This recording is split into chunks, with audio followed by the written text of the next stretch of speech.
Astro సిండికేట్లో మీ personal and business promotions కోసం కింది నెంబర్కు కాంటాక్ట్ చేయండి.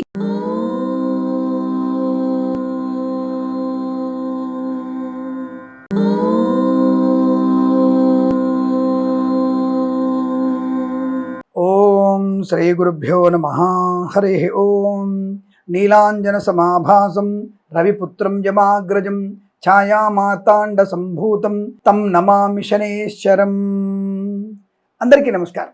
చాలా మంచి విశేషమైనటువంటి పండగలు మనకి జన్మ జాతకంలో ఉన్నటువంటి శనేశ్వర గ్రహ పీడా పరిహారం కలిగించుకోవడానికి ఉపయోగపడేటువంటి ఒక చిన్న మంచి విషయాలు. అంటే మనకి ధర్మశాస్త్రంలో చెప్పే విషయాలు మాత్రమే నేను ఎక్కువ చెప్తూ ఉంటాను. అంటే పుష్యమాసం అనేది శనికి అత్యంత ప్రీతికరమైన మాసము. అంటే పుష్యమి నక్షత్రంతో ఉన్నటువంటి శనివారం ఉంటే ఇంకా విశేషం మనకి. అలాంటిదే పుష్యమాసంలో శనేశ్వర యొక్క దర్శనం ఎక్కడైనా సరే తైలాభిషేకం దర్శనం కూడా మంచి శుభయోగాన్ని కలిగిస్తుంది. ఈ శనేశ్వర పీడా పరిహారం కూడా పొందుకోవచ్చు మనం. వైశాఖ మాస అమావాస్యనే ఈ శనేశ్వరుడు పుట్టినటువంటి రోజుగా చెప్పబడుతుంది.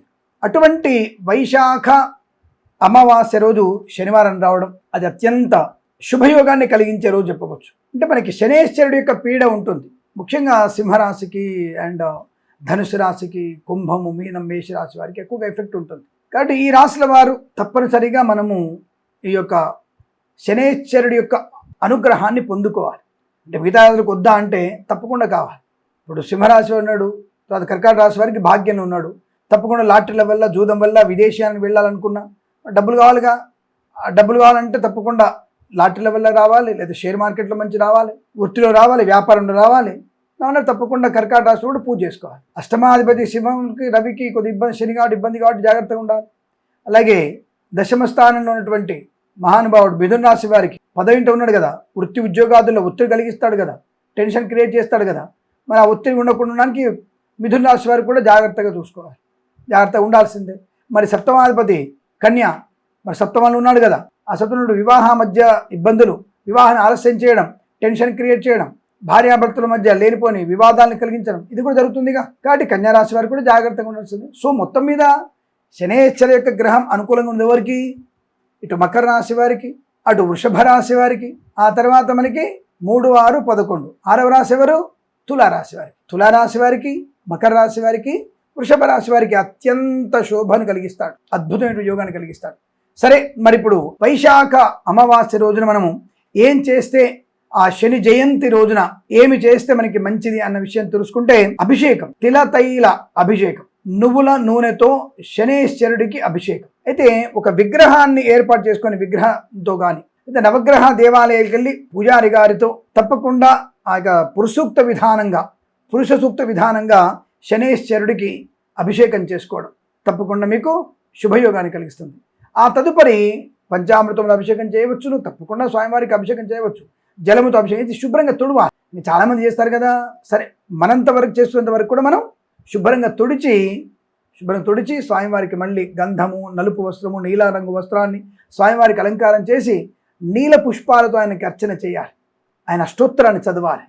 అది అష్టోత్తరం చెప్పేటప్పుడు కూడా నల్ల నువ్వులు వేసి అష్టోత్తరం చెప్పండి, తప్పకుండా ఉంటుంది. అలా అని చెప్పేసి ఎవడైనా మంచి వాళ్ళైతే చెప్పరు, చెడ్డవాళ్ళు ఎవరైనా అంటే తెలియని వాళ్ళు, అవివేకులు అంటే మూర్ఖులు కొంతమంది ఉంటారు కదా, ఆ పంతులకి ఏం తెలియదు కొంతమందికి. తెలియని వాళ్ళ గురించి సుమా, తెలిసిన వాళ్ళు భగవంతుడితో సమానం. తెలియని మూర్ఖులు కొంతమంది, నువ్వు ఈ బట్టల మీద వేసావు, ఈ బట్టలు ఇక్కడ ఇప్పేయాలి, ఇప్పుడు స్నానం చేసేయాలి, ఇంటికి ఇలా వెళ్ళొద్దు, కాళ్ళు కడుక్కోవాలి, బయట స్నానం చేయాలి, బయట ఇప్పేయాలి, అవంతా ఏ అబద్ధం. తిలతైలాభిషేకం శనేశ్వరు చేసి మళ్ళీ మీరు శివాలయానికి వెళ్ళొచ్చు, విష్ణువాలయానికి వెళ్ళొచ్చు, అమ్మవారి గుళ్ళకి వెళ్ళొచ్చు, ఎటువంటి దోషం లేదు. అది ఎక్కడ చెప్పబడలేదు. ఆయన భగవత్ స్వరూపం, శనేశ్వరుడు కూడా భగవత్ స్వరూపం. కాబట్టి తప్పకుండా మీరు అభిషేకం చేసి అంత దర్శనం చేసుకోవచ్చు, దానికి ఇబ్బంది ఏం లేదు. అలా అర్చన చేసుకొని ధూపము, దీపం, నైవేద్యం పెట్టేసి నూల ఉండలు, బెల్లము, నూల ఉండలు స్వామివారి నివేదన చేసి ఆ నూల ఉండలు 10 మందికి పంచే ప్రయత్నం చేయాలి. మనం కూడా తినాలి. తప్పకుండా శనేశ్వర అనుగ్రహాన్ని పొందుకుంటాం. అలాగే ఈ రోజున నల్ల నువ్వులు దానం చేయాలి, నల్ల నువ్వులు దానం చేయాలి, నల్ల వస్త్రము దానం చేయాలి, బూడిద గుమ్మడికాయ దానం చేయాలి, పండు గుమ్మడికాయ దానం చేస్తే చాలా మంచిది. నువ్వుల నూనె కూడా దానం చేయడం వల్ల ప్రయోజనం బాగా ఉంటుంది. అలాగే ఇందాక మనం చెప్పుకున్నాం కదా, నీలాంజన సమాభాసం రవిపుత్రం యమాగ్రజం ఛాయా మార్తాండ సంభూతం తం నమామి శనేశ్వరం. ఈ యొక్క శ్లోకాన్ని ఎన్ని వందల సార్లు, ఎన్ని వేల సార్లు చదువుకుంటే అంత మంచిది. తప్పకుండా శనీశ్వరుడికి అనుగ్రహాన్ని పొందుకోవడం ఖాయము. వృత్తి, ఉద్యోగ, వ్యాపార, వైవాహిక జీవన, సంతాన, ప్రయాణ, విదేశీయాన యోగ్యతని పొందడానికి తప్పకుండా మీరు చేయండి. నా మాట వినండి, నా మాట మాత్రమే వినండి, నేను ఖచ్చితంగా చెప్తున్నానండి. ఇది ఒక్కటి చేసే చాలు మీకు తప్పకుండా మంచి ప్రయోజనం ఉంటుంది. ఏ ఒక్కటి? నల్ల నువ్వులు దానం చేయడం, నూనె నూనె దానం చేయడం, గుమ్మడికాయ దానం చేయడం, ఏదో ఒక్కటి చేయండి. మీకు అనుకూలవంతమైన కార్యసిద్ధి పొందుకోవడం ఖాయం. ఈ శ్లోకాన్ని చెప్పుకుంటూ చేయాలి. ఈరోజు మొత్తం ఈ శ్లోకాన్ని జపం చేయాలి. మీరు అనుకున్నది సాధిస్తారు. కొంతమంది బీజాక్షరాలు చెప్తుంటారు, అంటే అవి గురుముఖతగా చెప్పుకోవాలి. అది అంటే కొంతమంది చెప్తారు ఏంటంటే మనకి ఓం ఫ్రాం హ్రీం ఫ్రౌం సహ శనేశ్వరాయ నమః అనేటువంటి కొన్ని బీజాక్షరాలు, కానీ అవన్నీ కూడా మనం చదవాల్సిన అవసరం లేదు. అది గురుముఖత నేర్చుకొని చదవాలి. లేదంటే శం శనేశ్వరాయ నమః అని కూడా అనుకోవచ్చు. కాబట్టి తప్పకుండా ఇలా చేయడం వల్ల మంచి ప్రయోజనం. అలాగే ఈ రోజున కాకికి అన్నం పెట్టాలి. కాకికి అన్నం పెట్టాలి.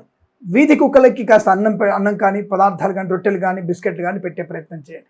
దానివల్ల కూడా శనేశ్వరుడి యొక్క అనుకూలతని పొందుకునే అవకాశం మన సొంతం. పరమ పవిత్రమైనటువంటి చాలా మంచి, అంటే ఒక ఉత్తమమైనటువంటి ప్రయోజనాన్ని పొందుకునేటువంటి వైశాఖ పౌర్ణమి మనకి ఒక మంచి విశేషమైనటువంటి యోగాన్ని కలిగిస్తుంది.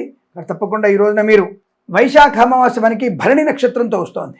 సో కాబట్టి భరణి నక్షత్రం వారు కూడా తప్పకుండా ఈ యొక్క కార్యక్రమంలో, అంటే శనేశ్వరుడి యొక్క పూజాధికారులు పాల్పంచుకొని తప్పకుండా మిగతా దేవాలయ దర్శనం చేసుకొని జాతక చక్రంలో ఉన్నటువంటి శనేశ్వరుడి యొక్క అనుగ్రహాన్ని పొందుకొని సమస్త శుభయోగాల పరంపర పొందాలని కోరుకుంటూ సర్వే జన సుఖినో భవంతు. ప్రేమతో మీ కిరణ్ శర్మ.